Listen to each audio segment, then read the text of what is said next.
friends, it's Dwight. Welcome back to my channel.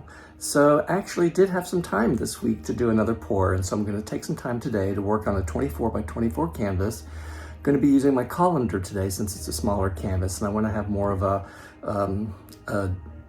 jolt in the composition. I want it to stand out a little bit more. So I'm going to be using reds and deep reds and oranges, golds, and blues, turquoise and white. Those are the colors I'm going to be using today. And we'll get started here in just a minute, so hold on. Hey guys, it's me. Yes, I'm sitting here on my patio doing some voiceovers and putting this video together, but I just wanted to show you this little clip. I did a pour and I had to scrape it and start over, and I'll show you. You can see the lumps in the paint.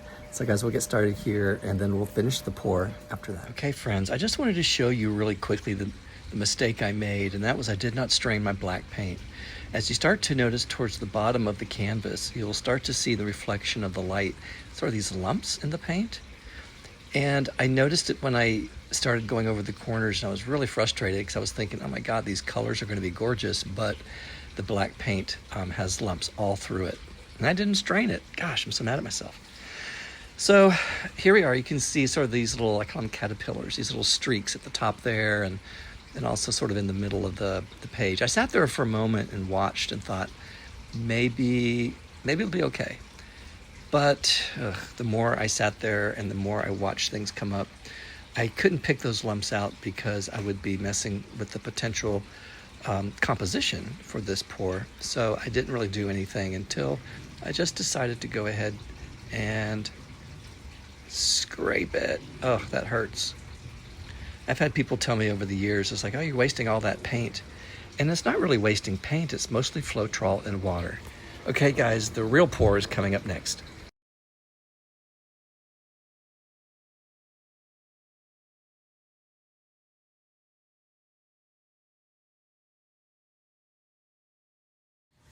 Okay, now that we've scraped the canvas and the canvas has dried, we are going to actually do a pour. So we're gonna use my colander today with these colors on the upper right side of the screen there.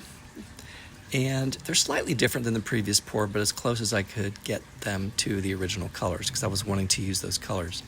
So since this canvas is smaller, I'm using my smaller colander.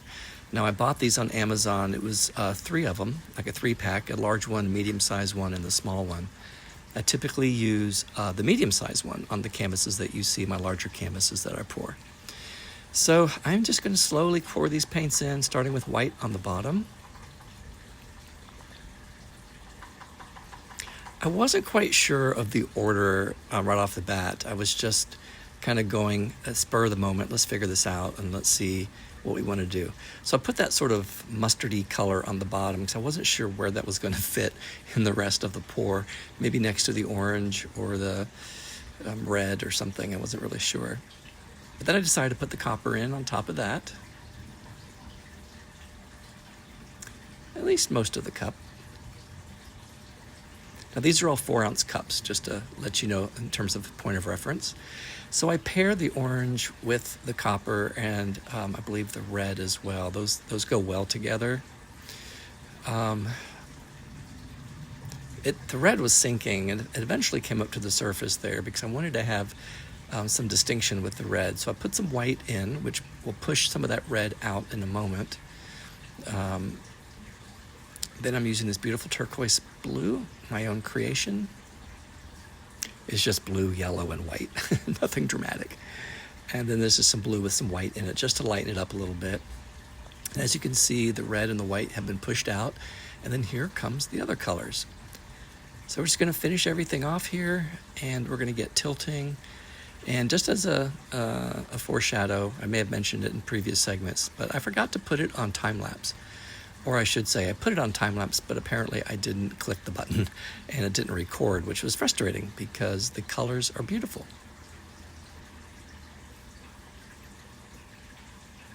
And last but not least, let's pour that red on the very top. Sort of fall colors there with the oranges and the yellows and reds and copper with a little bit of blue and turquoise. I slowly lift it up. Now this isn't done in real time. This is not sped up. Have that nice red center. just getting whatever paint out I can to get that in that middle part there. Actually, it's quite pretty. So in this canvas, since it's smaller, I used a 16-ounce cup for the black paint, but I did not fill it all the way up. So I probably have 10 to 12 ounces, I would say. I would say more than about 12 ounces probably of black paint. And I strained it this time, so you don't have to worry about lumps. Oops, there goes a school bus. So I just decided to pour like I usually do, over the corner, bring it back, and then bring it over the opposite corner. I didn't do a swirl with this one. Again, nice and slow, because I wanted the black to, I guess, fold over the color. And of course you can't see on that side, unfortunately. And there we go. So again, I bring things back to center, put it down, and we go from there. So typically what I do, if you watch my videos, I do tap my canvases on the ground there, because it just allows some of the bubbles that are in the paint to come up to the surface, and then the paint that's underneath those bubbles will pop up through the black paint. As you can see, it's slowly filling in. And let's look at the final results. Oh my gosh, how cute is this one? I'm happy. I wasn't quite sure how things were going to turn out. Yeah, it's kind of cool looking. It's actually almost quite symmetrical, which is kind of rare. So yeah, these are really pretty when you move up close. Well, if I can focus. So what ended up happening originally was, you're not going to believe me, but I did not strain my black paint. And I had lumps. And I'll see if I can get the video capture, and I'll add a picture. You can see it's just streaking, like those caterpillars I talk about. Just streaking on the canvas. So I made that interesting, sort of a gold color. It was, what was it? It was yellow and copper. And it sort of made an orangey gold color. So yeah, this one's almost done. It just needs to dry. That was quick. I'm really happy. So I'd like to show you, whoops, get some paint on me here, hold on. I want to show you sort of up close, just the details in the pearls.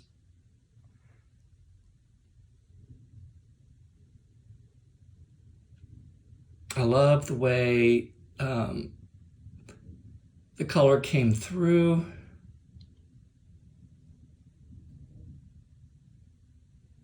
I have this negative space, just show you more closely and slowly, all the way up to the edge. So yeah, we're pretty good. So I will let this dry overnight. I'll take a look at it and we'll revisit it and we'll go from there. Okay guys, thanks for stopping by. Okay friends, here we are. It's the next morning and I believe it's dry. Actually, I haven't gotten that close to it yet. Yeah, these colors really pop. I'm really happy with how this turned out. Just a little bit of work right up in there, and then I think we'll be done. Okay, yeah. So let me just do some final touch-ups, and then I can say we are done with this painting. Okay guys, here we are back at the canvas, all done. I think this is how I want to orient it. Clean up negative space, just a few dots in the edge, but that's about it. So I want to show you up close.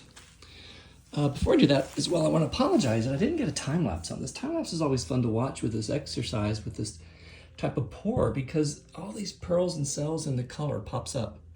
So I just want to show you up close, you know, sort of the detail of all of these pearls, you know, with that sort of gold and the blue, and then the blue with sort of that red. This beautiful deep red up here next to the blue, and the turquoise is just great. So yeah, this is a 24 by 24 canvas. It's a great size actually. I'm really glad that I went a little bit smaller than going large again. Yeah, I'm really happy with it. So guys, I'm gonna do something different with my next pour. It's not gonna really be a pour. Part of it will be, but it's mostly gonna be an abstract piece. I wanna put it up here. It's above my desk there. There's a little sweatshirt. That's my very first successful dump and swirl over there in the corner. LED style, that goes way back. But yeah, guys, so we'll see. I'm gonna start with the base of red. What I'm gonna do is I'm gonna record each segment, because there's gonna be several segments. I'm gonna start off with painting it black and then pouring some red and covering that and then moving on from there. So guys, thanks for stopping by, and hopefully the next painting will turn out pretty cool as well. And just something different I wanted to try. So we'll give it a shot. Okay guys, take care, hang on, and we'll see you real soon.